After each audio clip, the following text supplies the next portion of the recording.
guys, kan nama saya Muhammad Ilham Nurul Islam dengan NIM 050 20 12 40 58. Saya akan membuat video tentang UAS Hukum Pidana Islam. Ini ada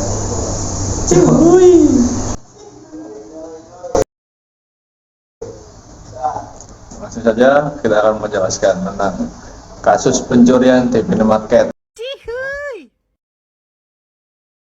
dalam perspektif hukum pidana Islam. Pertama, gambaran kasus terkini di berbagai daerah di Indonesia akhir-akhir ini itu sering diberitakan kasus pencurian di minimarket, terutama dilakukan oleh orang yang mengalami tekanan ekonomi. Salah satu kasus yang ramai dibicarakan itu adalah pencurian susu bayi, beras atau kebutuhan pokok yang biasa dilakukan oleh seorang ibu karena tidak memenuhi kebutuhan anaknya tersebut.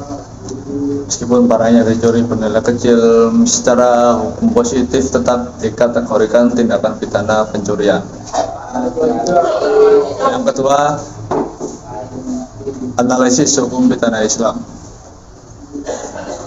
Itu ada beberapa macam. Yang pertama, A, syarat-syarat terjadinya had syariqah.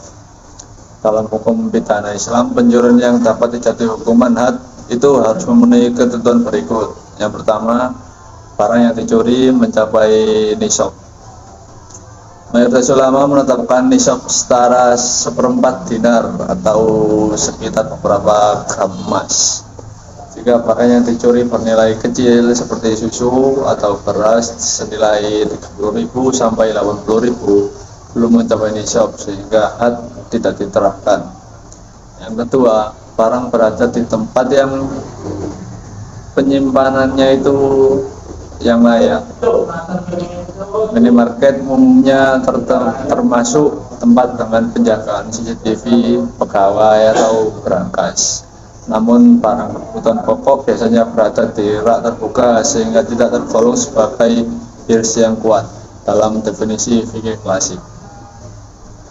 Selanjutnya, ketika pencurian bukan karena kebutuhan darurat. Dalam kasus ibu mencuri susu untuk anak, terdapat faktor atau keadaan darurat yang dapat menggugurkan had. Yang selanjutnya, ketika penguatan dalil Al-Quran tentang hukum potongan tangan seperti yang diterangkan dalam Quran surat Al-Maidah ayat 38 yang artinya laki-laki yang mencuri dan perempuan yang mencuri, potonglah tangan keduanya. Ayat ini itu adalah dasar utama had syariqah. Namun ulama sepakat bahwa ayat ini hanya berlaku jika seluruh syarat itu terpenuhi. Yang selanjutnya, B, dalil Al-Quran tentang larangan menzalimi dan pentingnya keadilan. Yang ada pada Quran surat Al-Baqarah ayat 286 yang artinya Allah itu tidak membebani seorang melainkan sesuai kesanggupannya. Dan Quran surat An-Nisa ayat 29 yang artinya dan janganlah kamu menyengsarakan dirimu. Ayat-ayat tersebut itu digunakan oleh ulama untuk menjelaskan bahwa hukuman itu harus memperhatikan kondisi pelaku termasuk keadaan ekonomi. Selanjutnya, C, hadis tentang menggugurkan hukuman had pada kondisi bahkan yang meragukan. Nabi Muhammad SAW bersabda, hindarkanlah penjatuhan lutut pada perkara yang meragukan. Hadis riwayat At-Tirmizi.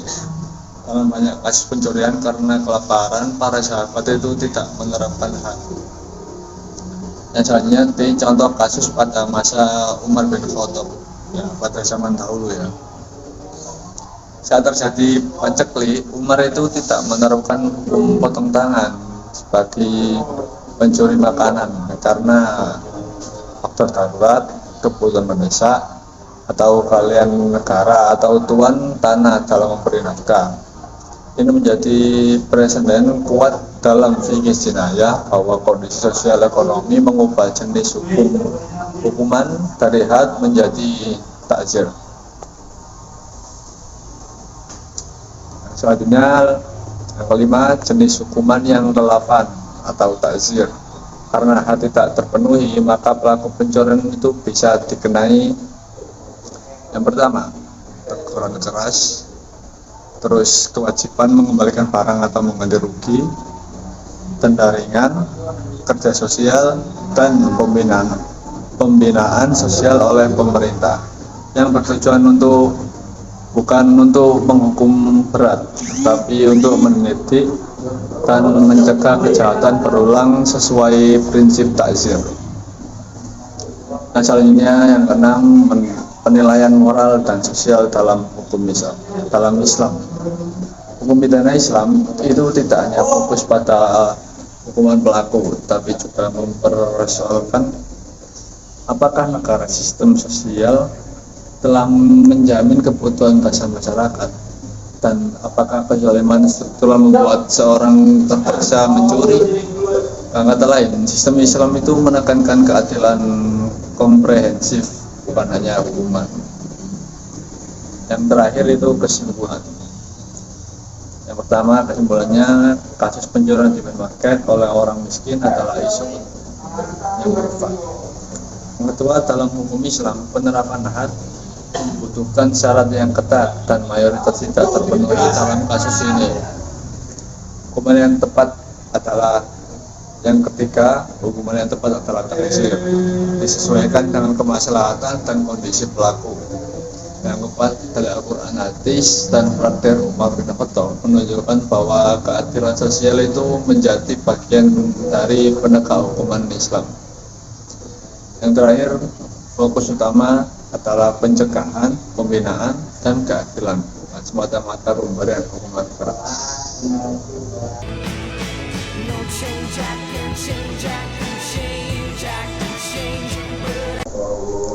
Sekian penjelasan dari saya. Bila ada salah, mohon dimaafkan. Assalamualaikum warahmatullahi wabarakatuh. Ini bersama teman-teman saya. Sekian ya. Itu sembarang sih ya. Well. Look what we